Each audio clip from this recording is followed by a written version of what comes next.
नमस्कार, मैं हूं आपके साथ प्रिया तिवारी और आप देख रहे हैं प्राइम टीवी। हमारे देश में कई ऐसे बड़े बड़े पंडित और ज्योतिषाचार्य हैं जिनकी भविष्यवाणी यानी कि जिनका प्रिडिक्शन अक्सर सच माना जाता है। और इन्हीं में से एक हैं ज्योतिषाचार्य पंडित राम अवतार मिश्रा जी, जिन्होंने एक भविष्यवाणी की थी जो कही जा रही है कि ये सच होती नजर आ रही है। उनका कहना था कि मई 2025 में युद्ध की स्थिति देखने को मिल सकती है। हमारे देश के लिए 2025 का जो मई महीना है वो सही नहीं है, एक बड़ी आपदा आ सकती है। और जो तस्वीरें, जो हालात इस वक्त पैदा हो रहे हैं भारत और पाकिस्तान के युद्ध के बीच में, वो ये दिखा रहे हैं कि कहीं ये भविष्यवाणी सच होती तो नहीं नजर आ रही है। क्योंकि जो तस्वीरें इस वक्त आपके सामने हैं 2025 और मई का जो महीना है, कई ऐसी भविष्यवाणियां हैं जो की जा चुकी थी और अब इन पर सवाल उठ रहा है कि क्या ये भविष्यवाणी वाकई में सच साबित हो रही है।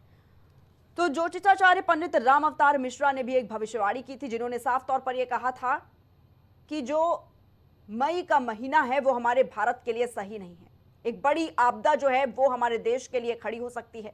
और इस बीच हमारे बीच ज्योतिषाचार्य पंडित राम अवतार मिश्रा जी जुड़ चुके हैं। ज्योतिषाचार्य पंडित राम अवतार मिश्रा जी, बहुत बहुत स्वागत है आपका प्राइम टीवी में। पंडित जी, जिस तरीके से आपने भविष्यवाणी करी थी कि जो 2025 है, जो मई महीना है, वो एक बड़ी आपदा ला सकता है भारत के लिए और ये ठीक नहीं है, लेकिन इस बीच जैसे भारत और पाकिस्तान के बीच देखा जा रहा है युद्ध जैसे हालात पैदा हो रहे हैं, क्या कुछ कहेंगे?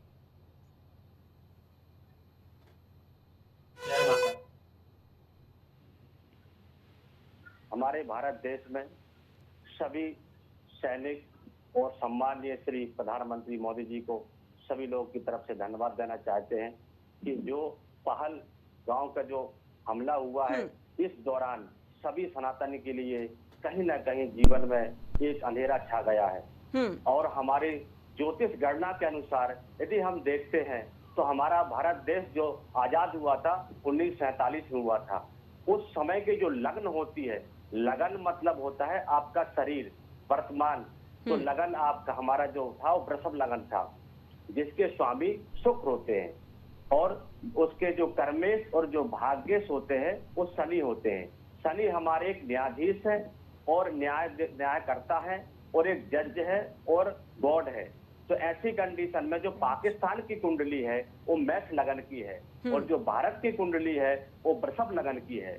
अब वृषभ लगन में जो है पाकिस्तान का जो कारक होता है लग्नेश, वो आपके मंगल होते हैं और हमारे जो भारत की कुंडली के अनुसार देखते हैं तो शुक्र होते हैं। ऐसे में दोनों की शत्रुता होती है, मतलब इनके संबंध कभी भी जो है ना, जो भी हरकत करेगा वो पाकिस्तान करेगा, झूठ बोलेगा, छल कपट से पेश आएगा और चाहे कर भी वो अपना माफी मांग लेगा, फिर भी हरकत करना गलत नहीं भूलेगा और ना उससे बाज आएगा। ऐसा देखा गया है 1900 जो है ना, पिछली बार भी कई लड़ाइयां हुई हैं, लेकिन जो मई का माह चल रहा या जो साल 2025 चल रहा, ये मंगल का साल है।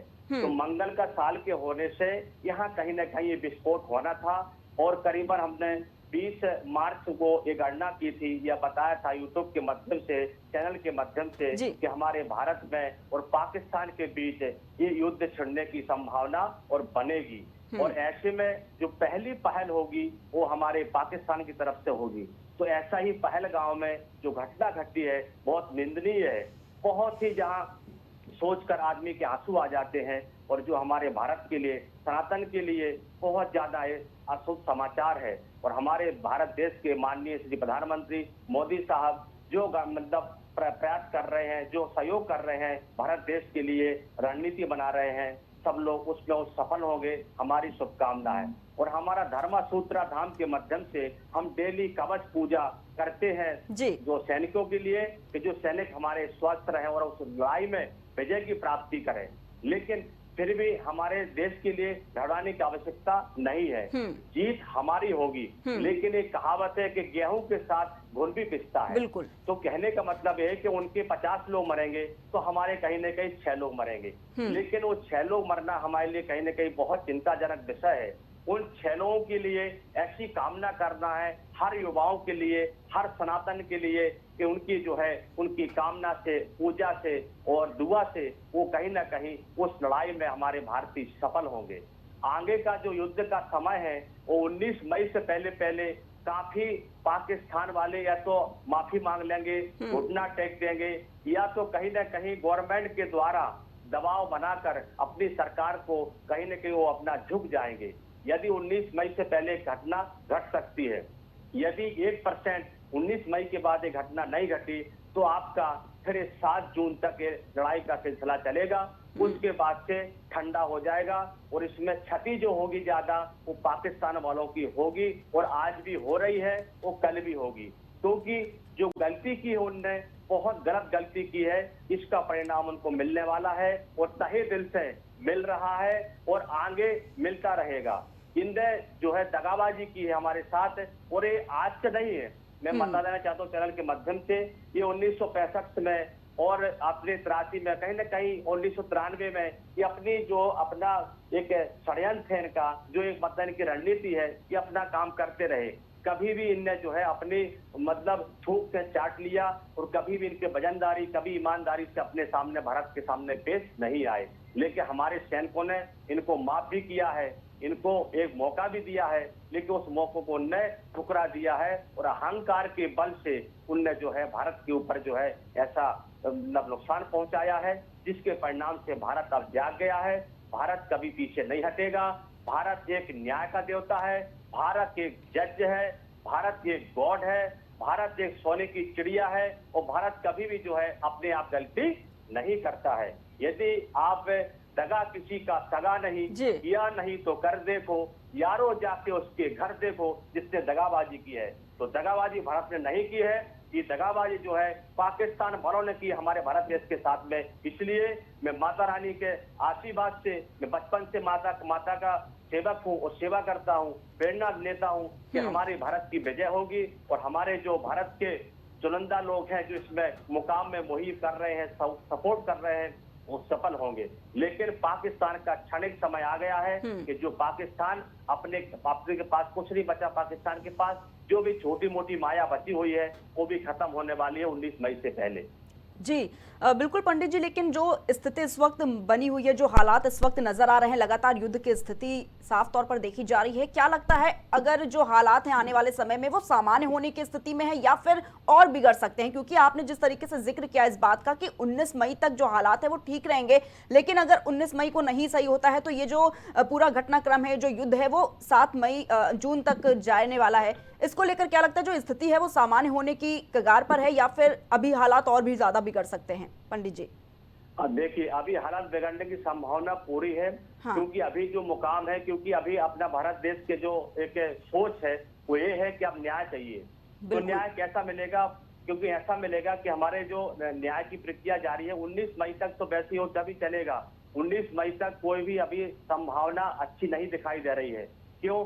क्योंकि यदि हम शांत बैठ जाते हैं तो वो पहल कर देते हैं, और उनकी जो पहल होती है बहुत छुपा रुस्तम होती है, बहुत दगाबाजी के साथ होती है, षड्यंत्र के साथ होती है, और एक निष्ठा की हद कर देते हैं वो लोग। इसलिए हमारे सैनिकों के लिए फिर मजबूर होना पड़ता है। हमारे जो सेना नायक हैं, चाहे वो कप्तान है, वो फिर छोड़ते नहीं है। कहीं ना कहीं उनके जो तमंचा, उनके अंदर जोश आ जाता है कि नहीं हमको अपना बदला लेना है।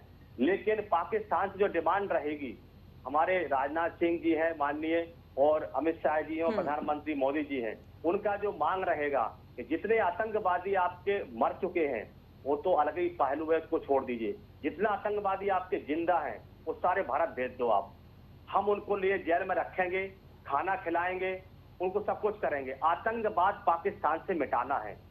जो मुस्लिम भाई है उनके लिए हम कभी गलत नहीं बोलते हैं, जो कि अपने पाकिस्तान में नहीं रहते, इंडिया में रहते हैं, लेकिन वो सनातन की तरह अपना बात को फॉलो करते हैं। लेकिन जो आतंकवादी हैं, जिनने एक मतलब कसम खाई है, जो बीड़ा उठाया है कि हम भारत के लिए जब भी करेंगे तो बुरा ही करेंगे, हानि पहुंचाएंगे, कभी अच्छा नहीं करेंगे, उनने कसम खाई है। ऐसी आतंकवादियों के लिए मार देने से कोई पाप नहीं है। राक्षसों के साथ जो है ना देवता भी रहते हैं, लेकिन देवता जब भी वार करते हैं, जब अति हो जाता है तो राक्षसों का विनाश होता है।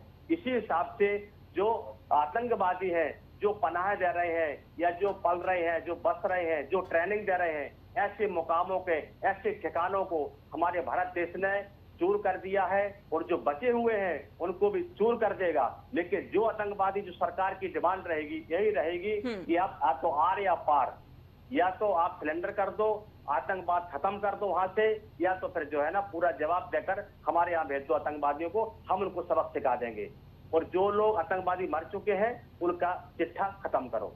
जी बिल्कुल पंडित जी, क्योंकि अगर भारत की बात करें, भारत देश में देखा जा रहा है किस तरीके से जितने भी हिंदू महासभा से जुड़े हुए लोग हैं, जो साधु संत हैं, जो ज्योतिषाचार्य लगातार हवन पूजन कर रहे हैं, भगवान से प्रार्थना कर रहे हैं हमारे सैनिक सुरक्षित रहे, हमारा देश सुरक्षित रहे। क्या लगता है ये कितना बड़ा सुरक्षा कवच हमारे भारत के लिए, हमारी भारत की सेना के लिए बनकर खड़ा हो जाएगा? इस कलयुग में चंडी की पूजा होती, चंडी मतलब हमारी माँ शेरा वाली होती है, वो काली माता। दूसरा, हनुमान जी हमारे कलयुग में अजर अमर है, सप्तऋषियों में से हनुमान जी अजर अमर है।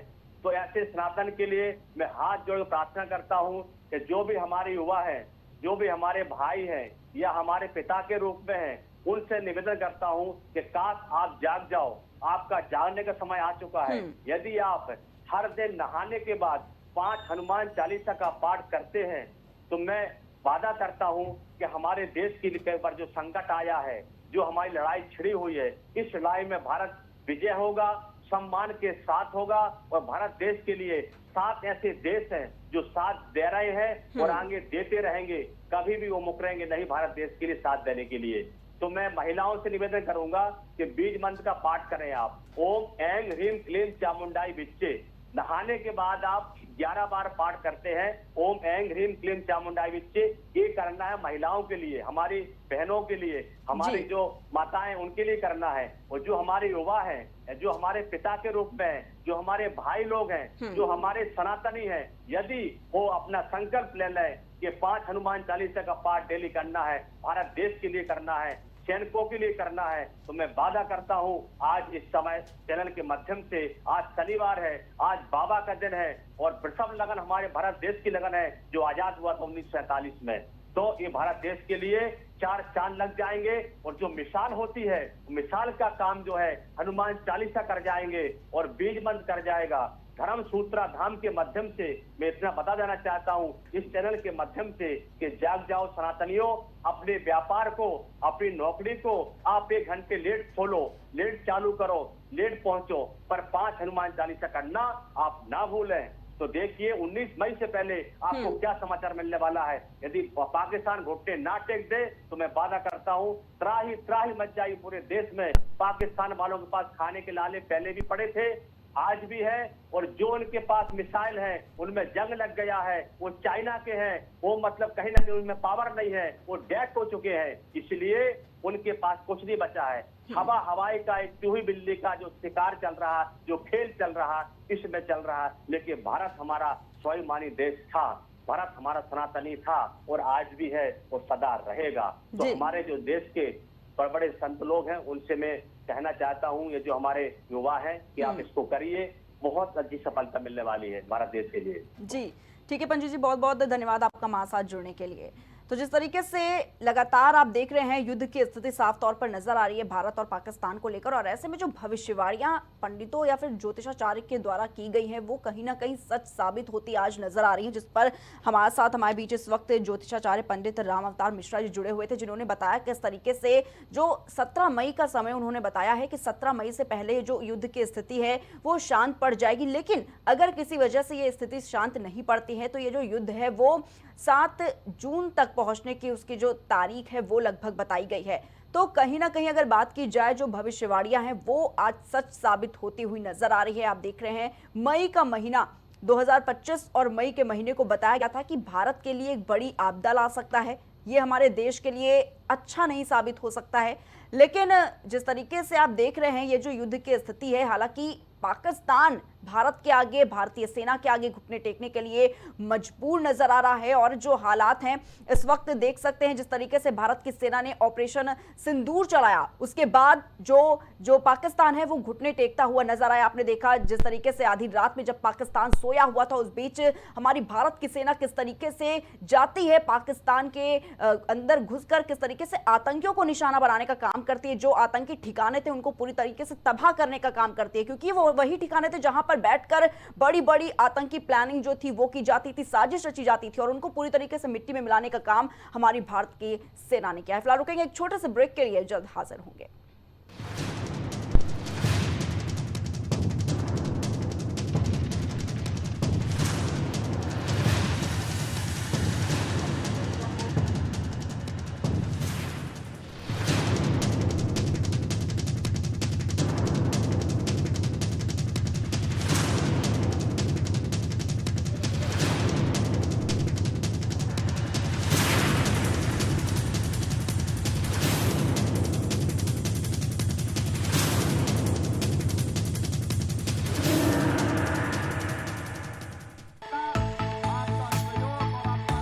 कुछ भाव पुष्प।